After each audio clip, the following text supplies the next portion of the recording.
రోజు మీ అందరితో ఒక వీడియో షేర్ చేసుకుందాం అనుకుంటున్నాను. పార్లర్ లో ఐబ్రోస్ కోసం వాడే ఈ థ్రెడ్ గురించి మీకు ఒక విషయం చెప్పాలనుకుంటున్నాను.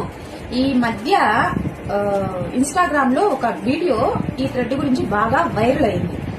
అది ఎలా అంటే ఈ ఐబ్రోస్ వాడే థ్రెడ్ వల్ల అనేక రకమైన వ్యాధులు వస్తున్నాయని, దయచేసి ఎవరు కూడా పార్లర్స్ కి వెళ్ళొద్దని, ఐబ్రో చేయించుకోవద్దని చెప్పి ఒక లోకల్ మీడియా వాళ్ళు ఎవరో చెప్పడం జరిగింది. ఆ వీడియో చాలా చాలా వైరల్ అయింది. మీకు దాని గురించి చిన్న విషయం ఒకటి చెప్తాను. మేము ఐబ్రో అనేది ఇలా తీస్తాం, ఓకేనా? ఈ థ్రెడ్ తో ఒక ఐబ్రో అయిపోయాక ఈ థ్రెడ్ ని ఇలా తుంచి పడేస్తాం. నెక్స్ట్ ఐబ్రోకి మళ్ళీ వేరే థ్రెడ్ అనేది యూజ్ చేస్తాం. దాన్ని కూడా అయిపోయాక తెంచి వేసేస్తాం. మళ్ళీ నెక్స్ట్ వేరే వాళ్ళకి మేము చేయాలనుకుంటే ఎక్స్ట్రా థ్రెడ్ తెంచి వేసేసి ఇలా పెట్టి మళ్ళీ వేరే క్లయింట్ కి వాడతాం. అవునా? దీనివల్ల ఎక్కడ వ్యాధులు వస్తున్నాయండి మీరు చెప్పండి. అసలు చిన్న ఒక లాజిక్ అడుగుతాను. మనీ ఉంది కదా, చాలా మంది చేతులు మారి మన దగ్గరకు వస్తుంది.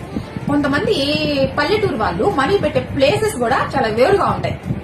పని చేసుకునే వాళ్ళు ఎక్కడెక్కడి నుంచో పెట్టి తీసుకొని వచ్చిస్తారు. 100 మంది చేతులు, 100 మంది కాదు, కొన్ని కోట్ల మంది చేతులు మారి వచ్చే మనీని ఎంతో జాగ్రత్తగా మనం తీసుకొని మనం దాపెట్టుకోవడం జరుగుతుంది. ఆ మనీ వల్ల రాని జబ్బులు, ఇన్ని చేతులు మారిన మనీ వల్ల రాని జబ్బులు చిన్న థ్రెడ్ వల్ల వస్తుందా?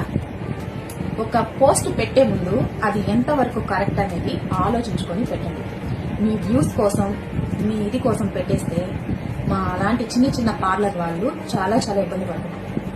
కొంతమంది అవగాహన లేని వాళ్ళు ఇది నిజమేమో, దీనివల్ల నిజంగా వ్యాధులు అనేవి వస్తున్నాయేమో అని ఐబ్రోస్ తీయించుకోవడానికి కూడా చాలా భయపడుతున్నారు. దయచేసి మీరు మీ వ్యూస్ కోసం ఇలాంటి తప్పుడు వార్తల్ని పెట్టద్దు. ఈ వీడియో ఆల్మోస్ట్ చాలా మంది చేశారు. నాకు కూడా ఎందుకో చేయాలనిపించింది కాబట్టి చేశాను. భయపడద్దు. అందరూ కూడా ఐబ్రోస్ తీయించుకోవచ్చు. భయపడకుండా పార్లర్కి రండి.